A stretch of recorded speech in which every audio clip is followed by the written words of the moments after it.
est adéquate, juste curiosité. OK. La curiosité est un très joli défaut. C'est une, 1re, passerelle pour, avoir de l'info. Mais je m'adresse ici tout particulièrement aux hommes qui expérimentent un blocage dans leur vie intime. Donc, j'annonce officiellement le lancement de ce live et c'est parti pour 1 heure ensemble. Pour ceux qui n'ont pas pu se connecter, toutes mes excuses, j'ai eu un souci technique, donc vous allez regarder la rediffusion, de cette vidéo. Je m'adresse donc aux hommes qui expérimentent un blocage dans leur vie intime, mais ça peut être, très vague, cette notion de vie intime. De quoi on parle exactement? Alors mettons les pieds dans le plat, on parle de vie amoureuse, on parle de rencontres, on parle de couple, on parle de sexualité et c'est énorme tout ça, hein, mais tout ça, ça fonctionne ensemble. On parle de, de votre vie, soit dans le cadre de votre relation de couple, soit aussi en tant que célibataire. Et vous avez des points communs, en fait, quelle que soit votre situation. Ces fameux blocages qui vont avoir plusieurs manifestations. Et si on part directement dans le côté très, évident, eh bien, on va évoquer les problèmes d'ordre, entre guillemets, «mécanique», ceux qu'on constate, où le corps ne fonctionne pas comme on veut. Et quand on est un homme, typiquement, ça donne ce qu'on appelle des troubles de l'érection, ça donne, des difficultés à atteindre, l'orgasme avec l'éjaculation, quoique les 2 ne vont pas forcément, ensemble. Ça peut donner, une difficulté aussi à jouir.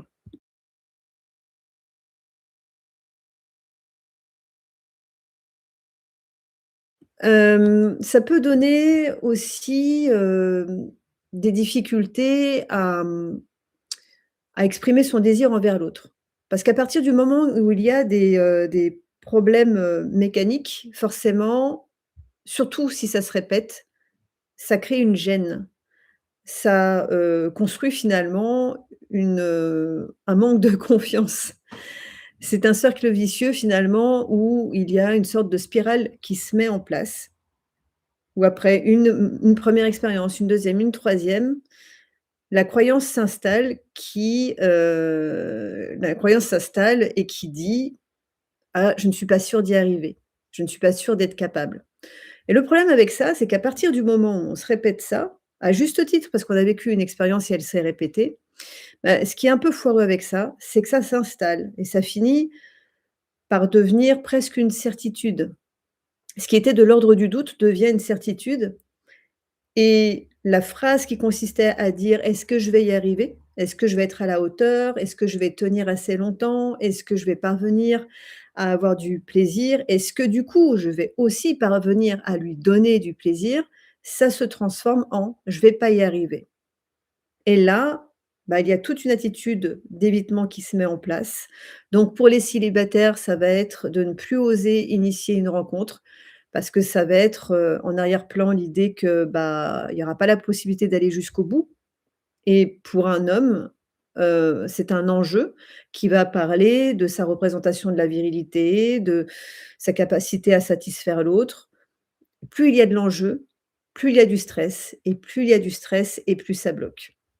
Donc résultat, bah, pour éviter de se prendre un râteau, d'être dans une situation embarrassante, d'avoir un regard jugeant de la part de la partenaire, une incompréhension. Parfois la partenaire va le prendre pour elle aussi, hein. Elle peut se dire: «Bah, je suis pas, je lui plais pas je ne lui plais pas assez».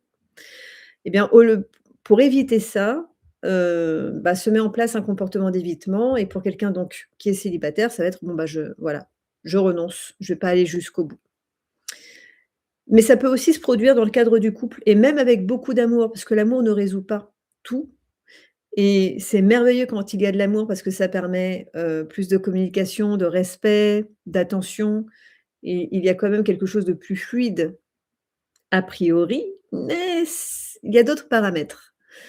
Il va y avoir le paramètre éducation, la culture, votre histoire, votre sensibilité et donc, même avec de l'amour, il y a des couples qui ne parviennent pas à se dire les choses.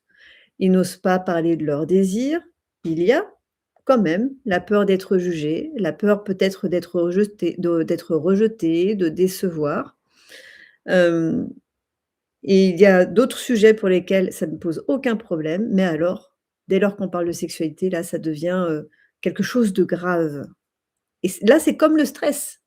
On met de la gravité sur un événement et ça crée une forme de pression et parce qu'on se met la pression, et ça, c'est valable autant pour les femmes que pour les hommes, et ben, cette pression, elle finit par couper du plaisir. Elle coupe l'élan, elle coupe la spontanéité et du coup, bah, qu'est-ce qu'on fait? On reste bloqué dans sa tête, on cogite. Et moins on communique et plus on projette. C'est-à-dire qu'on va imaginer de l'autre une interprétation. Comme il y a un manque de confiance en soi, une estime qui est fébrile, on a vite fait d'être susceptible et d'interpréter, de surinterpréter. Et là, vous imaginez bien que, bah, tout ça s'accumule et bah, ça finit par transformer le rapport sexuel ou la rencontre, ne serait-ce que l'aspect séduction, en véritable épreuve. Ça devient quelque chose de douloureux même, parce qu'on n'a pas envie de souffrir et donc quand on n'a pas envie de souffrir eh bien, on se protège. Ça tourne autant les hommes que les femmes, mais pourquoi je vous propose un live ce soir qui parle spécifiquement des hommes? C'est parce que ça ne va pas se manifester de la même manière. On a beau parler d'égalité, tout ce qu'on veut, on n'a pas les mêmes corps et il n'y a pas non plus les mêmes enjeux parce qu'on est dans une société qui a ses représentations. Et on n'a jamais dit à une femme, «Ouais, si tu ne lubrifies pas naturellement, tu es pas une femme. Tu es pas à la hauteur». On va plus faire le lien avec la capacité à enfanter quand il s'agit d'une femme. Mais on va jamais lui reprocher de ne pas lubrifier ou, alors il y a des partenaires qui sont, évidemment, on est bien d'accord, qui ne sont pas du tout délicats et qui vont toujours trouver un reproche à faire. Mais en tout cas, dans la représentation collective, on n'entend jamais, ce reproche qui consiste à dire d'une femme: «Ah, elle n'est pas capable de tenir plus d'une demi-heure, elle n'est pas capable de lubrifier, elle n'est pas capable de faire, telle prouesse sexuelle, donc ce n'est pas une femme». Alors qu'un homme, il va y avoir toujours ce lien à la virilité. On comprend pourquoi, d'accord, mais le problème, c'est qu'à un certain niveau, ça enferme. C'est pour ça que, quand on parle de sexualité de blocage, il va falloir explorer plusieurs niveaux. Là, je vous ai évoqué les premiers blocages qui sont visibles, qui sont mécaniques et qui souvent sont amenés en séance parce que c'est ce qui va empêcher le rapport.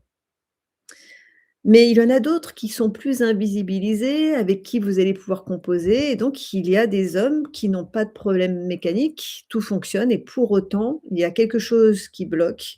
Il y a un frein qui fait qu'ils ne vont pas forcément s'autoriser à parler de leurs besoins, de leurs limites, parce qu'un homme aussi a des limites. Mais tout le monde n'est pas à l'aise avec le fait de dire non. Tout le monde n'est pas à l'aise avec le fait de parler à sa partenaire et de lui dire, «Bah, j'aimerais bien qu'on fasse ça», même dans un couple, qui s'aime. Je ne sais pas à quel point ça résonne pour vous, là, déjà. Les blocages peuvent se situer à plein de niveaux, c'est-à-dire que je vous ai parlé de la partie, sexuelle, mais il y a aussi, tout l'avant. La rencontre, la communication, la place que vous prenez vis-à-vis de l'autre, le rôle aussi que vous jouez.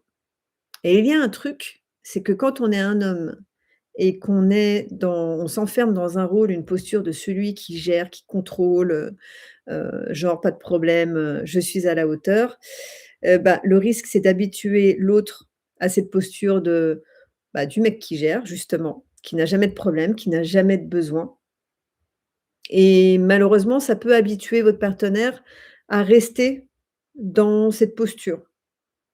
Alors ça peut donner une partenaire qui va être passive, qui ne va pas prendre d'initiative, qui ne va pas être créative. Pour certaines, ça peut être un confort, bien sûr et pour d'autres, ça peut être une forme d'enfermement parce que vous ne lui laissez pas l'espace pour qu'elle puisse, initier, proposer. Donc ça peut créer un déséquilibre. Après, soyons clairs, il y a mille et une manières de vivre sa sexualité et son couple. Ou quand je dis couple, c'est duo, c'est pas forcément couple, mariage, amour fou. Mais en tout cas, c'est l'association de 2 personnes, qui, sur une durée plus ou moins longue, vont créer une relation. Donc il y a plein de manières de vivre une relation et c'est pas à moi de vous dire ce qui est bon ou ce qui n'est pas bon. C'est à vous, en fait, de en fonction de vos critères, de votre éthique, de votre sensibilité, de vos besoins, de définir ce que c'est qu'une relation saine. Là où ça mérite d'être accompagné ou d'être, exploré, c'est quand vous vous rendez compte que, bah, vous avez d'un côté une forme d'idéal, mais vous êtes bien obligé de constater que vous en êtes très loin parce que, bah, quelque chose vous retient, vous n'arrivez pas à franchir un certain cap. Ça vous parle ce que je vous dis? Il y a des choses qui résonnent déjà? Je vois qu'il y a des témoignages et je vous encourage effectivement à témoigner parce que c'est tout l'intérêt d'un live, c'est d'être dans cette dimension de partage. Donc je lis: «J'ai une relation qui a été gâchée à cause de ça. La femme avec qui j'étais avait des réactions hyper violentes face à ça, je suis restée bloquée et dans un cercle vicieux». Merci pour ce témoignage, c'est très précieux et c'est la raison pour laquelle, dans le programme que je suis en train de lancer pour les hommes qui s'appelle «Ancré», j'ai un module, où je me penche tout particulièrement sur le comportement, des femmes. Alors chaque femme est différente bien sûr, je ne suis pas, médium et je vais pas vous donner la grille de lecture, qui est, voilà, qui fonctionne à tous les coups. Le principe, c'est de s'adapter à l'autre. Mais il y a quand même des choses à connaître et quand on parle de confiance en soi, il me semble qu'il est toujours utile de revenir aux fondamentaux. À savoir, déjà la théorie. Comment fonctionne votre propre corps? Bah, parce qu'en fait, on peut avoir une sexualité très active et finalement, ne pas savoir, ne pas connaître l'impact de notre hygiène de vie, de l'alimentation, du stress, du sommeil, de ce que vous fumez, buvez, hem, de vos hormones aussi. Tout ça, ça va avoir un impact. Toute votre histoire aussi.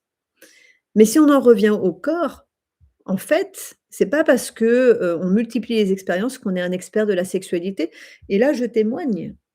Des années de porno, ouais, c'est de la pratique, c'est du sport, mais c'est pas ça, en fait, qui fait qu'on se connaît vraiment. Bien sûr qu'on apprend dans l'expérience et si on reste que dans la théorie, dans l'abstrait, à un moment donné, il manque clairement un élément fondamental qui est celui du ressenti et de la rencontre et de la sensation. Mais d'un autre côté, si on est que dans la pratique et qu'on n'a aucune connaissance, bah, le risque à un moment donné, c'est d'être, comment dire? De se priver d'éléments de compréhension qui, déjà, vont vous permettre de déculpabiliser par rapport à ce que vous considérez comme étant des blocages. Parce que, honnêtement, combien de fois j'ai eu en séance des hommes qui me disaient: «J'ai un problème». OK, c'est quoi le problème? Et finalement, il y avait pas de problème. Le problème, c'était ce qu'ils se racontaient de cette situation. C'était le regard et ce regard, il était nourri, bah, d'un manque d'information. Il était nourri, d'une croyance qui avait été inculquée, très jeune dans l'enfance ou l'adolescence, parfois issue des films porno, qui inculquent certaines images, certains standards d'une sexualité, mais qui n'a rien de réaliste puisque c'est du show, on est dans l'excès. Il y a ce principe de comparaison, ça peut être, voilà, ce que dit la société, ce que disent les potes qui, peut-être en font des tonnes et au milieu de tout ça, bah, il y a des personnes, hommes comme femmes d'ailleurs, hein, qui consultent et qui se disent: «Je pense que je ne suis pas normale» et comme il y a cette, croyance de pas être normale, ça génère de la honte et il y a une difficulté à en parler, même à son meilleur ami, même à son médecin, alors que et ça c'est très important et j'insiste là-dessus, votre premier référent devrait être votre médecin. Pourquoi? Parce que si vous avez des blocages, sur le plan mécanique, physique, donc troubles de l'érection, difficultés par rapport à l'éjaculation. Il faut déjà vérifier la machine, en fait. Est-ce qu'elle est en bon état? Il y a des paramètres à aller vérifier et vraiment ça peut lever énormément de culpabilité. Ça peut vous permettre d'aller dans la solution parce que ça peut être lié à du diabète, de l'hypertension, du surpoids, un manque d'exercice physique, des troubles, cardiovasculaires. C'est une machine, le corps. Donc au moment où il ne répond pas, il vous donne un indice, il vous donne une alerte, surtout si elle se répète. C'est très important de ne pas paniquer. C'est pas parce qu'à un moment donné, vous allez expérimenter un blocage que ça y est, une malédiction vous tombe sur la tête et que tout le reste de votre sexualité sera écrit, dans cette même tonalité. Parce que souvenez-vous que chaque rapport est unique. C'est à chaque fois un moment avec une personne, avec une humeur, avec un niveau d'énergie, vous et l'autre. Et encore, je parle même pas encore de votre partenaire, je parle déjà de vous avec vous-même. Donc je ne peux pas faire ce live sur les blocages, dans la sexualité sans vous encourager déjà en premier lieu à vérifier la piste santé. Comme ça au moins, ça met tout à plat. Les personnes qui viennent me consulter, pour des troubles mécaniques, c'est la première chose que je leur demande et parfois déjà ça se résout à ce niveau-là. C'est plutôt chouette, non? Faut juste faire la démarche. Maintenant, il n'est pas rare et c'est là où justement va votre médecin va pouvoir vous orienter, il n'est pas rare que le blocage soit de cause physiologique, pardon, psychologique. Donc ça va parler de vos émotions, ça va parler de, ces cogitations. Alors ça peut être des pensées parasites, typiquement, comme je vous l'ai dit au départ: «J'y arriverai pas, je suis pas à la hauteur», «Ouh là là, j'ai appris que, son ex, il était, super balèze ou qu'elle avait beaucoup d'expérience». Donc ça y est, vous vous mettez en compétition tout seul dans votre tête ou peut-être que vous n'avez pas digéré vous-même une ancienne expérience. Hem, Peut-être que vous avez connu quelqu'un qui vous a marqué, vous avez rompu, mais c'est toujours pas digéré et cette personne-là reste trop présente, elle vous empêche d'être, justement présent dans vos nouvelles relations. Et puis, il y a l'enjeu aussi qu'on sous-estime, l'importance de l'enjeu. Combien de fois j'entends: «Bah, en fait, dans une relation furtive», alors j'essaie de dire les choses de manière délicate, on parle de plans, de rencontres, ponctuelles, sans lendemain, sans enjeu, bah, là, il y a pas de problème, tout fonctionne. Par contre, vous vous retrouvez face à une femme, qui vous fait de l'effet. Elle est belle, vous vous entendez bien, vous avez les papillons dans le ventre. Ou peut-être que ça fait longtemps que vous n'avez eu pas de rapport, ou peut-être que ça fait longtemps que vous échangez. Vous attendiez ce rendez-vous avec impatience et là, panique à bord. Le trac. Qui a déjà vécu ça ici dans le chat? Vous l'avez forcément vécu à un moment donné, ne serait-ce qu'au début de votre sexualité. Yes.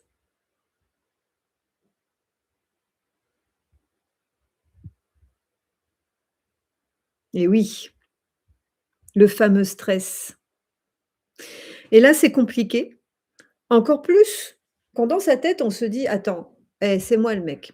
Je dois assurer. Elle compte sur moi. Je peux pas me défiler quand même et puis, si je raconte ça à mes copains, ils vont se foutre de ma gueule.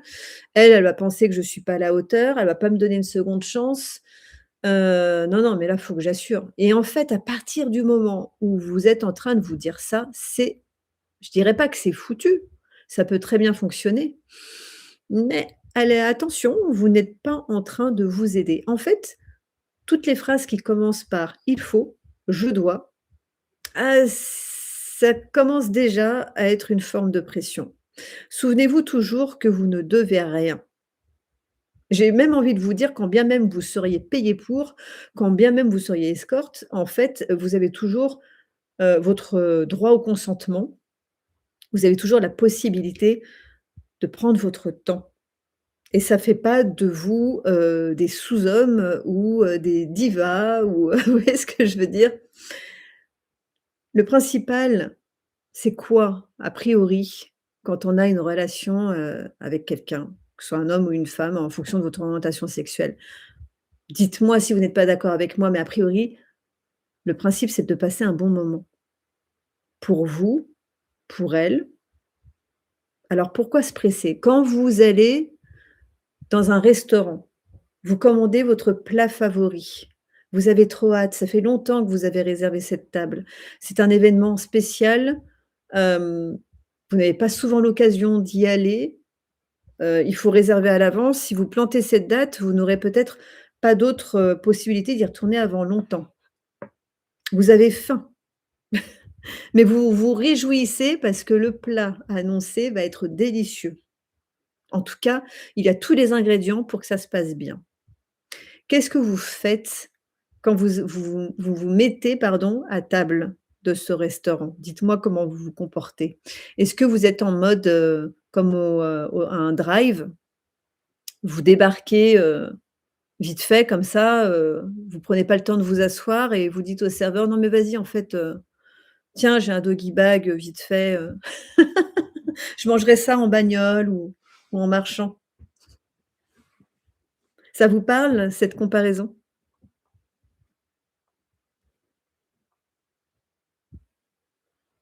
Est-ce que vous faites ça? Vous faites quoi quand vous avez envie de célébrer quelque chose, de prendre du plaisir à vivre quelque chose?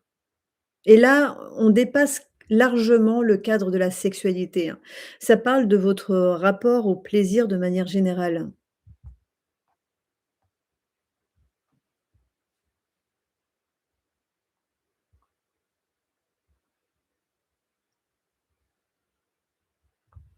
Oh bah, je crois que ça vous parle pas cette métaphore parce que je ne vois pas réagir dans le chat. Bon, moi j'aime bien les métaphores, c'est comme ça. Hem, bon, quand vous voulez apprécier quelque chose, vous prenez votre temps. Vous prenez le temps, bon allez, je vais vous aider. Désolée, je suis partie dans quelque chose de peut-être un peu trop abstrait. Bon, vous êtes sur le point de déguster votre plat préféré et vous allez pas débarquer comme ça, le prendre à pleine main, mordre vite fait et vous barrer et manger le reste en marchant ou en conduisant. Vous prenez le temps de vous asseoir, vous prenez le temps de respirer votre plat, de le regarder, de le humer, de déguster. La sexualité, c'est pareil. Si vous êtes dans l'empressement, si, vous êtes dans l'idée de vous gaver, de faire juste parce que vous crevez la dalle, désolée, hein, enfin, au bout d'un moment, je pense qu'il faut, il faut utiliser des mots parce qu'entre nourriture et sexe, il y a quand même beaucoup de points communs. Si vous êtes dans cette agitation, vous risquez de passer complètement à côté du plaisir de la dégustation. Vous n'allez pas faire honneur au chef. Vous n'allez pas faire honneur à votre plat. Donc je ne suis pas en train de vous dire que la femme qui se trouve avec vous à ce moment-là, c'est votre plat. Je parle du moment. Je parle de la relation, de la présence, de cette attention que vous placez dans ce que vous faites. Le gros piège des hommes, mais des femmes aussi, mais là on parle de vous. Le gros piège, c'est d'être coincé dans votre tête. Et j'aimerais évoquer un autre blocage qui est totalement lié à l'habitude de visionner des films X. Il y a 2 choses par rapport aux films X. Si je si je résume, vraiment, parce qu'on fait un live qui se veut précis, il y a 2 choses. Il y a l'image que ça vous donne de la sexualité. Alors après, on est bien d'accord que dans le porno, il y a vraiment de tout. Il y a des films qui se veulent, éthiques, sensibles, mais a priori, ce que vous trouvez gratuitement sur le web, bon, il y a un peu c'est un peu le foutoir, désolée du terme, mais c'est, rarement esthétique parce que les contenus de qualité, généralement, sont payants. Bref, vous allez tomber sur des trucs qui sont expédiés rapidement. Pourquoi? Parce que justement, c'est fait pour, stimuler l'excitation, vous accompagner dans votre plaisir, solo et donc ça va vous envoyer plein de stimuli et ça fonctionne très bien, a priori, c'est fait pour. C'est pour ça que c'est aussi populaire. Le risque avec ça, surtout si vous vous êtes habitué à en visionner, jeune, c'est que ça imprime dans votre cerveau un certain modèle, une certaine manière de faire, avec finalement un protocole sexuel qui consiste à être dur, aller très vite à la pénétration, intégrer là-dedans, bah, de la fellation si c'est possible et puis, bah, le rapport c'est quoi? Bah, c'est la pénétration et puis après c'est crossfit, montre en main et plus vous transpirez et plus elle crie et plus vous vous dites: «C'est gagné», sauf que, bah, vous êtes en train de reproduire ce que vous avez vu. Vous êtes à ce moment-là dans l'image, dans la représentation, dans le show et ça peut être très agréable, je dis pas le contraire. Mais le risque, c'est vraiment de passer à côté de vos sensations. De ne pas être connecté à votre corps parce que vous êtes dans la perf, dans le faire, dans: «Allez, je veux montrer que je suis à la hauteur». Vous n'allez pas forcément être attentif à ses besoins à elle parce que peut-être qu'elle, en fait, elle a pas du tout envie de ça. Mais vous, vous pensez bien faire et au même moment, peut-être qu'elle aussi pense bien faire en surjouant, en se disant: «Bon, bah, moi j'ai regardé des films et j'ai cru comprendre que pour faire plaisir à un mec, bah, il fallait suivre ce protocole et faire du bruit». Et au final, ça fait des gens qui ont des rapports et c'est pas terrible. Vous avez l'impression d'être allé à la gym, ça défoule. Heu, Pourquoi pas, hein? Et il y en a pour qui c'est suffisant. Mais quel dommage, quel dommage parce qu'il y a tellement de nuances, tellement de saveurs et c'est passé à côté de toutes les zones érogènes, de tout ce qui permet d'avoir du plaisir autrement que par la pénétration. Donc, le p risque du porno, c'est ça, c'est d'intégrer, en gros, un modèle, qui vous rend mécanique dans vos rapports et l'autre truc aussi, c'est je fais le lien avec le fait d'être dans sa tête, c'est qu'au moment où, dans votre pratique solo de plaisir, vous êtes en train de regarder des contenus, vous êtes comment dire? Votre attention, elle est dirigée vers quelque chose d'externe. Elle est dirigée vers un stimuli, externe. Vous êtes pas dans votre imaginaire. Vous êtes, focalisé, concentré, tendu dans ce que vous regardez. Mais le risque, quand il y a une accoutumance, c'est que ça devient de moins en moins efficace. Et c'est pour ça qu'il y a des personnes qui vont y passer du temps, qui vont chercher toujours plus. Parce qu'en fait, elles sont dans une forme de tension. Elles sont complètement concentrées par ce qu'elles regardent, mais elles sont plus dans le ressenti. Et votre grand, atout, ça va être d'apprendre à revenir à vous, de ralentir, de revenir à votre corps, d'arrêter en fait de courir après quelque chose, quoi.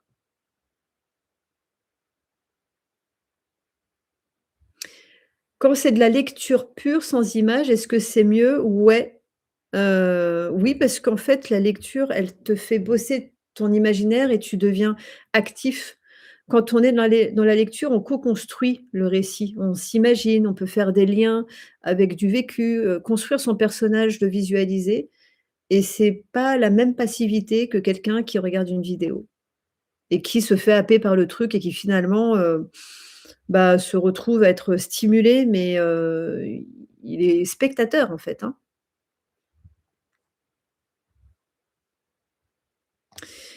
OK, donc le fait d'être dans votre tête et puis pour revenir au blocage aussi, bah, il y a quand même quelque chose qui revient souvent et dites-moi si vous faites partie, bah, justement de ces hommes qui sont dans l'évitement, qui ont des, troubles parfois sur l'aspect mécanique parce qu'en arrière-plan, il y a de la peur.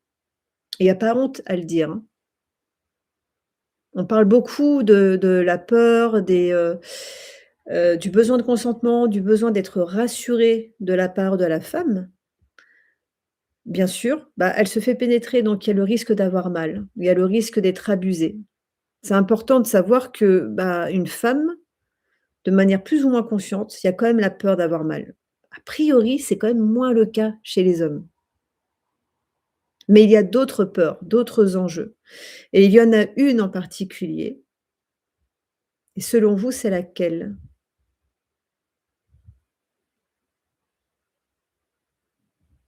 C'est quoi la peur qui génère, qui est la plus présente dans la sexualité pour un homme? Cette peur qui va faire que, il va chercher à compenser. Un exemple flagrant, je vous parlais des troubles de l'érection. Enfin, j'utilise le mot trouble, mais parfois c'est juste Allez, quelques difficultés, un manque de confiance en soi, c'est passager. Hop, le médecin prescrit, heu, quelque chose qui normalement vous sera adapté, mais ça va pas résoudre le problème de fond. Ça peut suffire parce que ça vous prouve que votre corps fonctionne et pour certains, quand c'était juste un moment un peu fébrile, on va dire, ça permet de vérifier que tout fonctionne et après il y a plus besoin d'en utiliser et c'est très bien dans ces cas-là. C'est pas forcément tricher, c'est juste utiliser quelque chose qui est à disposition. Le problème, c'est de se reposer là-dessus et il y a de plus en plus de jeunes aujourd'hui qui, prennent, voilà, du Viagra, du Cialis, en pensant bien faire pour, résoudre un problème qui est celui de l'affrontement de la peur. Je ne veux pas avoir peur, je veux avoir la garantie que ça va fonctionner. «Ouh là là, j'ai un plan, j'ai matché avec une nana sur une appli, je peux pas me permettre de pas assurer. Allez, je prends ma petite pilule et ça va fonctionner» et là, vous risquez, si vous faites, si vous avez ce comportement, vous risquez de vous enfermer dans une habitude où votre sexualité, votre, capacité à être entre guillemets «opérationnel» va s'associer systématiquement à la prise d'un médicament. Parce que ça reste un médicament avec des effets secondaires qui n'est pas forcément adapté à tout le monde, qui n'est pas forcément fait pour être, pris à long terme. La peur de ne pas être au niveau,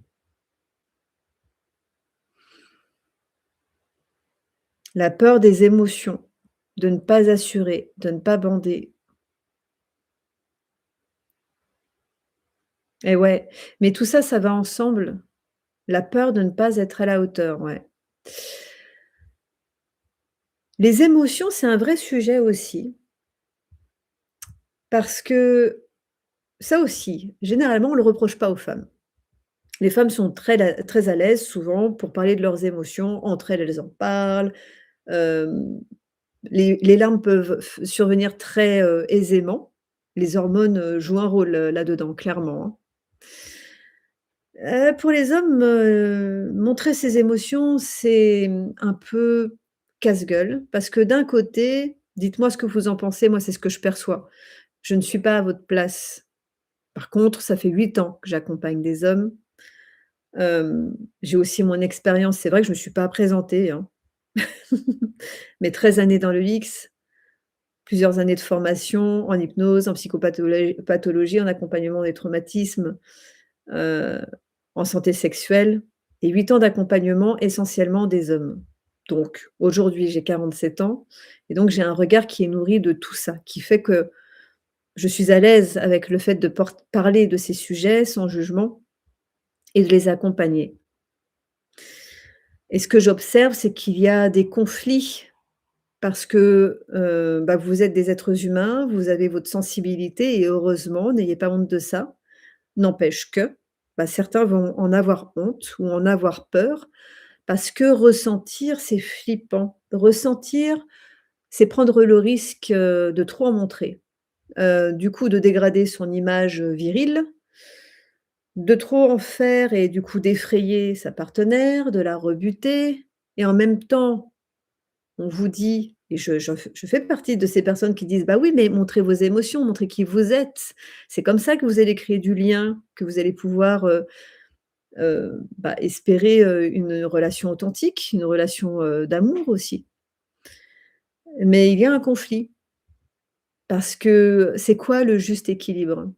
Et puis le truc avec les émotions, notamment quand il y a de la peur, du stress, et ben, hop, quand elle est trop importante ou même quand il y a trop de joie, trop d'excitation, le trop va faire que vous risquez de perdre vos moyens et là, pam, ça ne fonctionne pas et c'est hyper frustrant. Donc quand j'accompagne, moi j'accompagne sur 3 axes.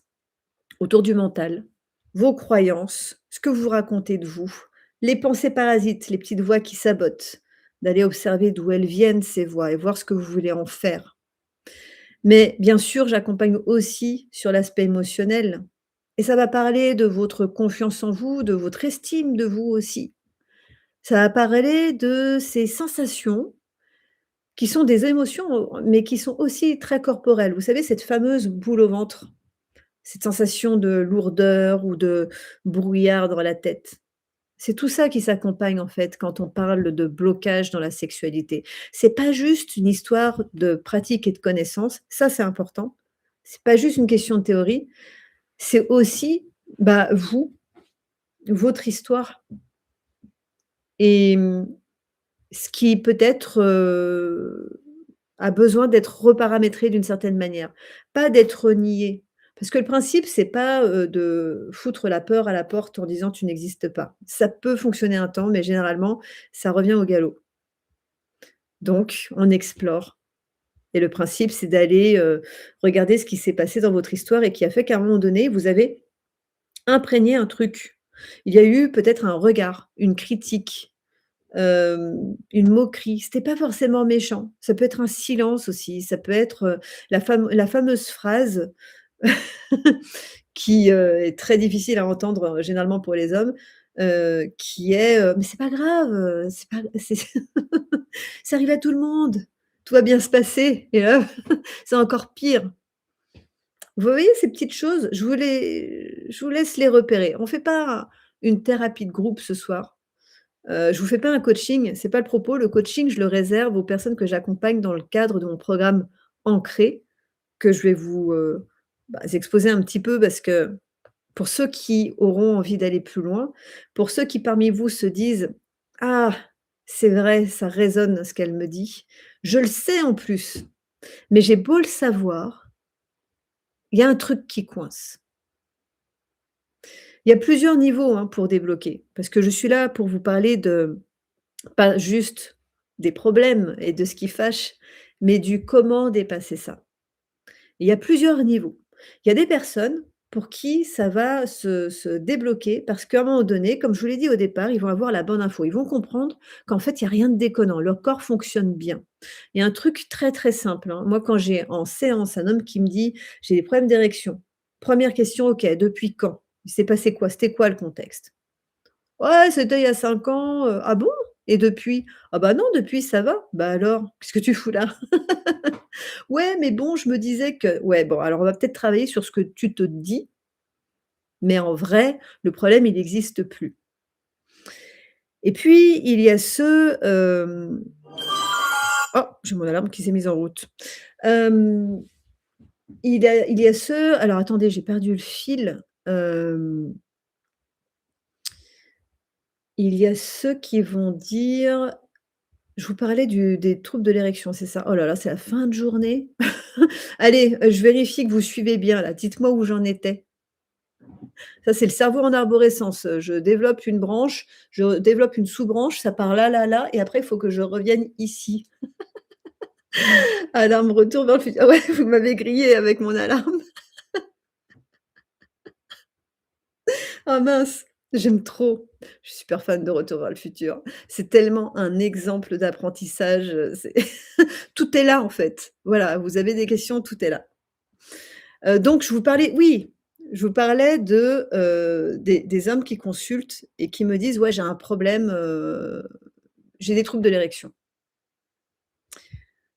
Pour ceux qui estiment en avoir ce soir dans le chat, je vais vous poser une question quand même très, très simple et ça va peut-être vous éviter des consultations, du Viagra, du Cialis, des choses comme ça, hein. Parfois et vraiment, il faut viser juste. L'accompagnement, c'est pas forcément apporter des réponses, c'est apporter de l'info, du cadre, du soutien, mais c'est surtout vous orienter vers le bon questionnement pour éviter de perdre du temps parce qu'en attendant tout ça, ça s'installe, ça s'imprègne, ça décourage, ça isole, et puis ça renforce le problème parce que ce qui était ponctuel devient une habitude, ça devient presque identitaire. À un moment donné, on se dit: «C'est pas pour moi, les autres y arrivent, moi je n'y arrive pas». Et après, c'est la spirale de l'échec et on s'en sort plus. Donc, à un moment donné, il faut quand même poser les bonnes questions. Moi, c'est ce que je fais dans mon premier entretien et honnêtement, il y a des personnes qui après avoir, répondu aux questions me disent: «Putain, mais en fait, ça y est, j'y vois plus clair, merci, j'ai plus besoin qu'on se voit». Eh ben, très bien, bonne route. Vaut mieux que ça se passe comme ça, hein. Et là, vous vous dites: «Mais putain, quand est-ce qu'elle va la dire cette fameuse question? Je veux savoir c'est quoi cette question?» OK, je vous la dis. Étiez-vous excité? Aviez-vous envie?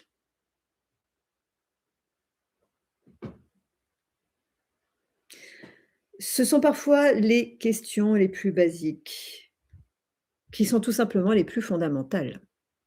Parce que croyez-moi, je n'ai pas un oui systématique.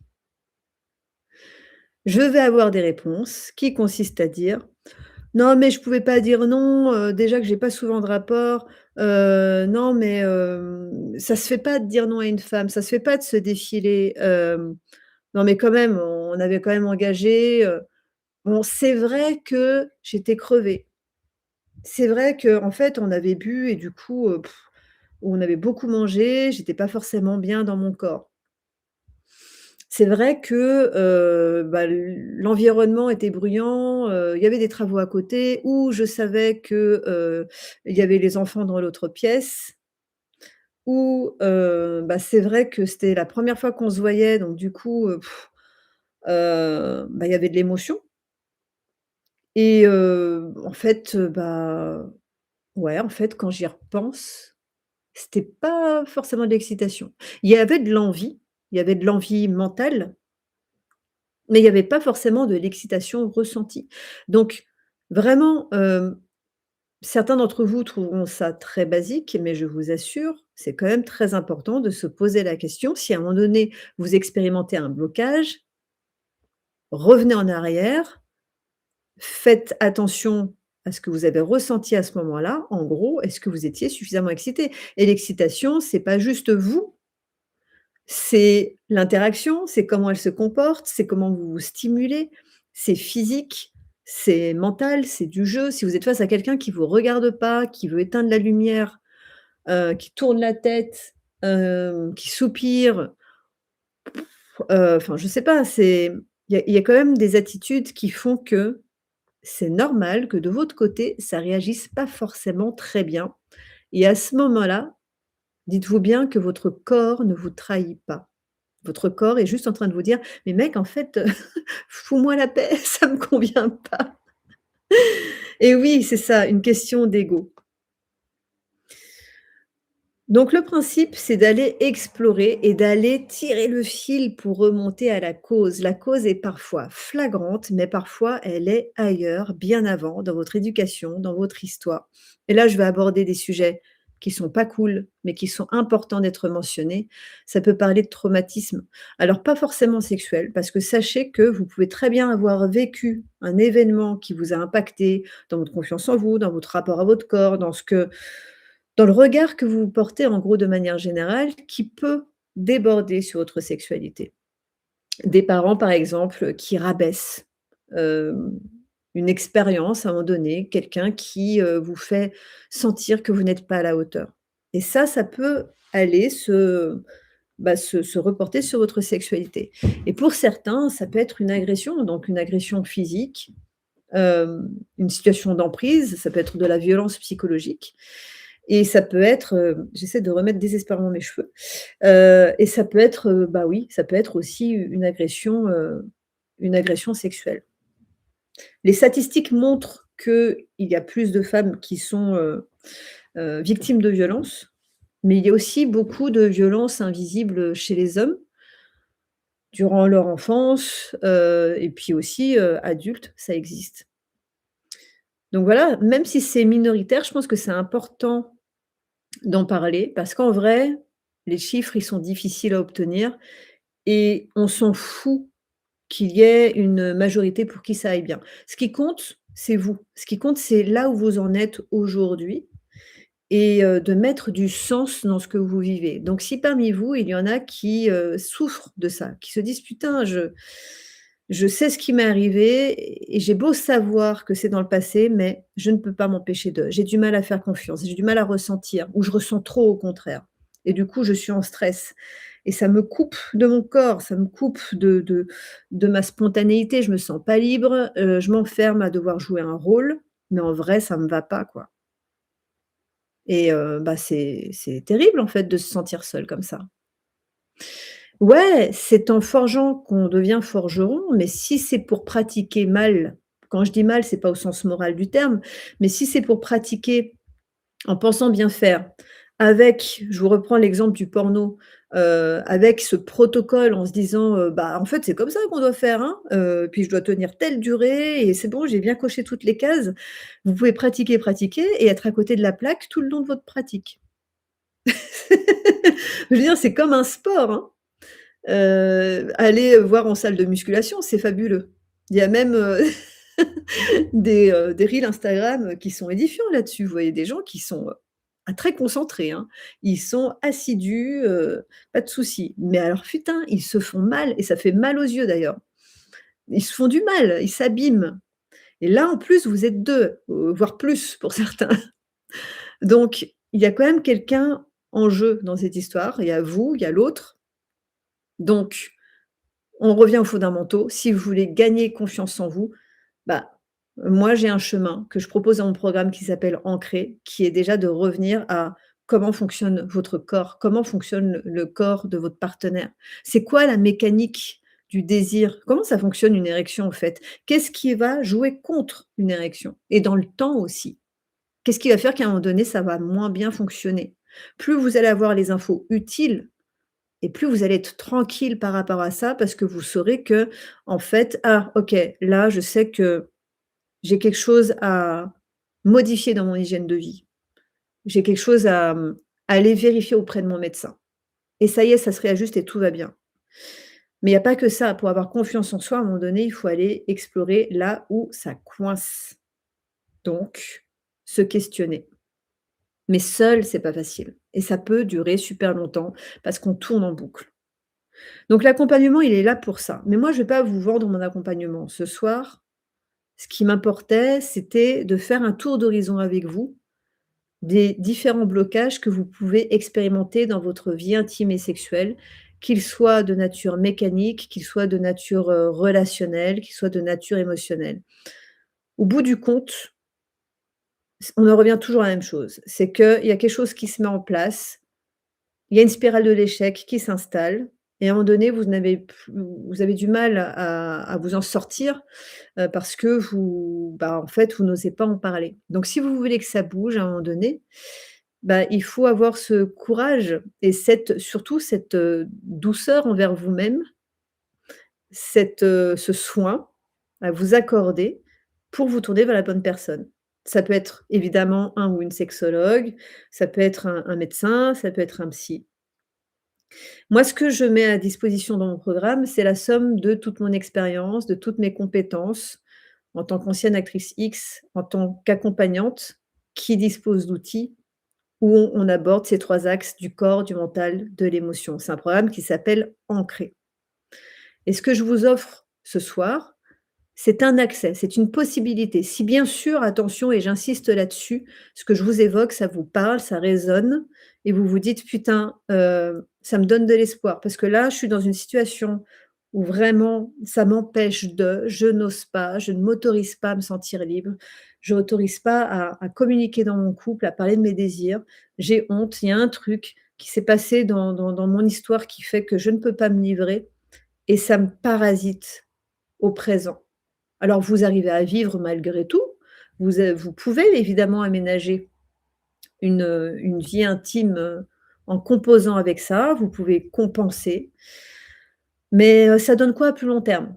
Juste imaginez, vous avez 80 balais, vous regardez derrière vous et bah, est-ce que ça vous convient, en fait? Franchement, c'est la seule vraie bonne question et si vous vous dites: «Moi, ça va, en fait, je vis avec et puis ma femme, ça lui va aussi» ou en tout cas les rencontres que je fais, c'est pas problématique, bah, tout va bien, j'ai envie de dire, hein. On n'est pas obligé de se mettre un critère de performance, élevé. Chacun a son idéal de sexualité, comme je vous le disais. Si en revanche, vous vous dites: «Franchement, ça me saoule, je sature, j'aimerais me donner la possibilité d'évoluer». Hem, En écoutant ce live ou peut-être en ayant vu d'autres infos, je réalise que, bah, c'est possible. C'est possible d'aller mieux parce qu'on va, vérifier l'aspect santé, on va vérifier ce qui s'est passé dans votre histoire et le faire surtout dans un cadre sécurisé et sans jugement, parce que c'est ça que je propose dans mon accompagnement, alors vous êtes les bienvenus. Vous êtes les bienvenus, mais pas tous. Alors, pourquoi je vous dis ça?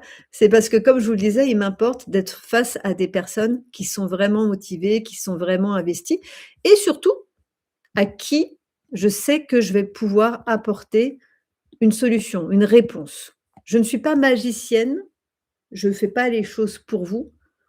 Je vous vends pas un truc, où vous avez juste, à vous inscrire et ça y est, on laisse couler. Non, un accompagnement, c'est un engagement actif, c'est une collaboration, c'est un soutien, c'est un cadre avec un processus, des étapes et donc j'ai besoin d'en savoir plus sur vous. Donc je vous partage ici le lien qui vous permet de répondre à un questionnaire et de m'en dire plus sur ce que vous expérimentez aujourd'hui. C'est moi qui lis les réponses, je ne délègue pas. Tout ça, ça reste confidentiel. Soyez le plus spécifique possible. Quand je reçois des réponses qui sont approximatives, quand on me dit: «Ouais, je suis là par curiosité, ouais, ça serait bien quand même». Non, bah, suivez, mes lives, lisez mes posts, regardez des vidéos. Il y a plein de contenus sur internet qui sont, gratuits, qui sont de très bonne qualité. Je pourrais vous recommander des ressources. Il y a plein de choses sur internet. Par contre, on est bien d'accord, il faut faire le tri, hein. Moi, je m'adresse aux personnes qui vraiment, aux hommes qui se disent, j vraiment, moi, j'ai envie de passer à la vitesse supérieure. Donc ouais, OK, je suis prêt. Bien sûr, on vérifie si ce programme, il vous est adapté. Ça, c'est hyper important. Donc prenez le temps de répondre. Si déjà, vous vous dites: «Ouais, ça me parle, je reconnais que j'ai un besoin et et ouais, bah, Céline, en l'écoutant parler, elle m'inspire suffisamment confiance pour que j'ai envie de répondre à ce questionnaire». Évidemment, si vous n'avez pas confiance, il faut surtout pas forcer parce que la confiance, c'est le premier socle. À partir de là, moi, je lis vos réponses, je vous réponds individuellement et je vous dis: «OK, par rapport à ce qui a été partagé, et ben, je vous envoie un lien, on réserve on se cale un rendez-vous, vous réservez votre créneau». Là, j'ai des créneaux cette semaine. Il va pas y en avoir, durant toute l'année, hein. Là, ça se joue cette semaine et allez, on va peut-être déborder la semaine prochaine. Mais le principe, c'est qu'on prenne 20 minutes, voire une demi-heure, parfois ça prend plus de temps. Ce rendez-vous, il est gratuit. Je vous l'offre parce que c'est important, c'est le point de connexion qui me permet de savoir où vous en êtes. Pour vous dire: «OK, on peut aller à l'étape suivante». Là, je vous parle plus précisément de mon programme, de ce qui est prévu, de toutes les thématiques et clairement, par rapport à tout ce qui a été dit dans ce live, ça va être abordé. Mais on va pas se contenter de ça, parce que le principe, c'est que vous puissiez faire votre cheminement, que vous puissiez évoluer. Donc le programme que je vous propose, je vous dis d'ores et déjà, je suis à vos côtés. C'est pas je vous balance un lien sur une plateforme, vous matez vos vidéos et vous vous démerdez. Non, c'est pas comme ça que je fonctionne. On parle de quelque chose qui est intime et chaque personne a, son blocage, son histoire. Donc il faut ajuster tout ça et faire en sorte que ce soit flexible et accessible. Les personnes que j'accompagne aujourd'hui, depuis plusieurs années, en individuel, ce sont des chefs d'entreprise essentiellement, des célébrités, des athlètes. C'est un coaching haut de gamme. Je préfère vous le dire. On est dans des sphères tarifaires qui sont élevées parce qu'elles sont adaptées à ce profil qui est très exigeant et où c'est un accompagnement transversal. Si parmi vous, il y a des personnes qui sont chefs d'entreprise, on peut en parler, c'est à voir ensemble. Là, le programme que je vais vous proposer, il est beaucoup plus accessible, mais il va quand même demander de votre part un investissement. Donc, ne tardez pas à prendre votre rendez-vous. Je lis vos réponses et pour les réponses en tout cas qui sont en écho avec cette thématique des blocages dans la vie intime et sexuelle, hem, on en parle ensemble. Est-ce que c'est clair pour vous? Est-ce que vous avez des questions? Peut-être des, réactions par rapport à ce qui a été dit.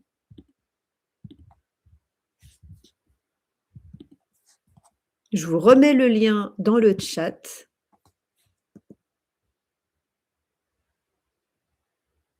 Non, pour m'écrire, il faut passer par le lien qui est ici dans le chat. Je ne réponds pas aux messages privés sur Instagram. Vous imaginez bien que si je fais ça, je vais pas m'en sortir. Vous avez ce lien dans le chat. Il vous permet d'avoir un aperçu, un récap, en gros, de l'intention de ce programme. Il vous permet de répondre tranquillement aux questions. Donc soyez précis et moi je vous réponds. Au niveau des blocages, est-ce qu'il y en a, peut-être d'autres, vite fait, où, vous vous dites: «Ah bah tiens, elle a pas parlé de ça». Quand même, je vérifie ma petite liste, je m'étais fait un mémo. Je pense que j'ai quand même, pas mal balayé. Le lien ne fonctionne pas? Mais comment est-ce possible?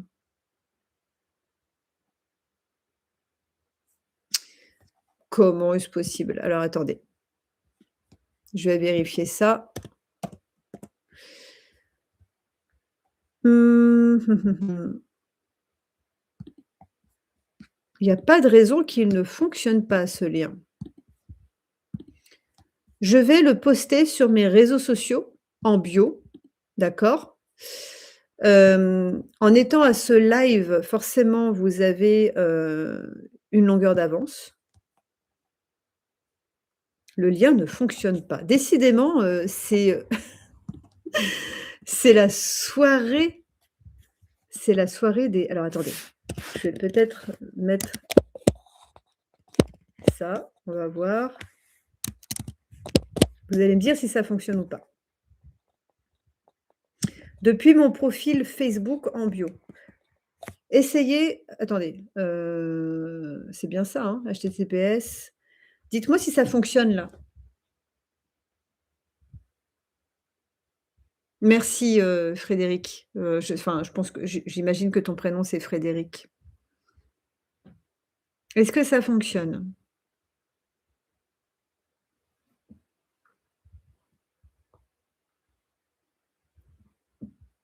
Ouais. Oui, non. Vous êtes déjà en train de remplir le questionnaire. Ça fonctionne, génial. OK, merci. Alors qui parmi vous dénoncez-vous?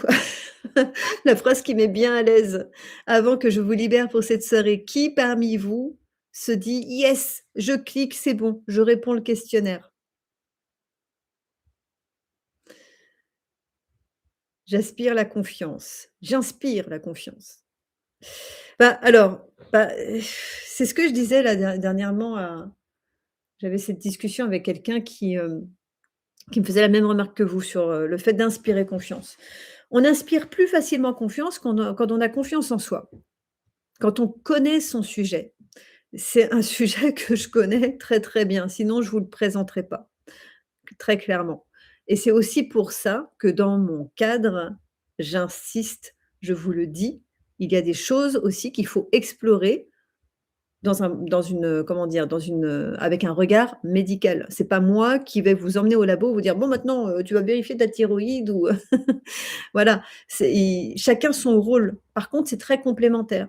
Hem, Parfois, il y a des personnes qui opposent coaching et thérapeute ou soignant, alors qu'en fait, on fonctionne très bien ensemble. Moi, je collabore avec des médecins, des psys, j'ai, comment dire? J'ai formé aussi des soignants, des médecins en hypnose. J'utilise pas mal l'hypnose par rapport à tout ce qui est, accompagnement des traumatismes, des blocages qui restent inconscients et ça fonctionne très, très bien. Alors, qu'est-ce qui se passe? On me dit: «Non, oui, le lien bug». Il faut utiliser là le dernier lien que j'ai posté, le tout dernier là. Je vous le reposte une dernière fois.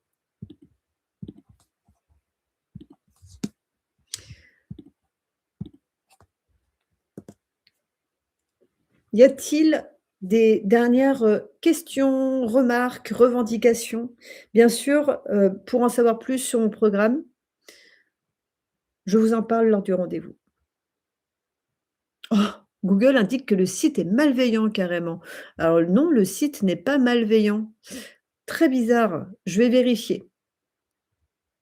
Je vais vérifier, ça doit être un petit paramètre à mettre en place, mais non, non, c'est pas un site malveillant, j'utilise une plateforme toute simple, qui s'appelle Netlify, qui permet de créer des pages internet, avec un questionnaire Tally, voilà, vous avez toutes les infos techniques.